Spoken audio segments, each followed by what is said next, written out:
Imagine you were given the chance to work abroad, but the conditions didn't quite match your expectations. What would you do? Recently, the Kenyan government found itself in a similar predicament, securing a whopping 2,500 nursing jobs in Saudi Arabia. Yet, the response was less than overwhelming. The offer came with its own set of conditions, including what some considered a low salary perception and a 90-day bonding period requirement. Successful applicants were promised salaries up to 195,000 Kenyan shillings on a contract basis, which sounds like a pretty good deal, right? Well, here's the kicker. Out of 1,000 applicants, only 500 were valid, with half of them being men. There's a clear gender disparity suggesting that this profession is not just a women's domain. So, out of the 2,500 jobs available, only 586 nurses qualified. But why? Now, let's delve into the reasons why so few nurses qualified for these positions.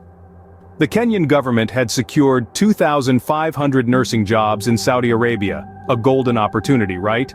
Well, not exactly. The first deterrent was the perceived low salary. On the surface, a monthly salary of up to 195,000 Kenyan shillings or 3,000 Saudi riyals, depending on your qualifications, may sound appealing. But when you compare it to the cost of living in Saudi Arabia, and the sacrifices made like being away from home, suddenly, it doesn't seem as attractive to many. And then, there was the 90-day bonding period. This meant that nurses were required to stay in their positions for at least 3 months before they could consider other opportunities. For some, this might have felt like a restriction on their freedom, causing them to think twice before applying. But the story doesn't end there. Out of the 1,000 applicants for these positions, only half were valid. And interestingly, half of these applicants were men. This raises questions about a possible gender bias in the recruitment process. In a profession traditionally dominated by women, were men being overlooked, or were they simply less interested in these opportunities? These challenges have potential implications on the healthcare sector in Kenya. With fewer nurses willing to take up overseas jobs, the local healthcare sector might feel the pressure of retaining skilled professionals. On the other hand, it also highlights the need to improve working conditions and remuneration for nurses within the country to make local jobs more appealing. So it wasn't just about packing bags and boarding a plane to Saudi Arabia, there were significant hurdles in the way. What does this mean for the Kenyan healthcare sector and the nurses who missed out on this opportunity?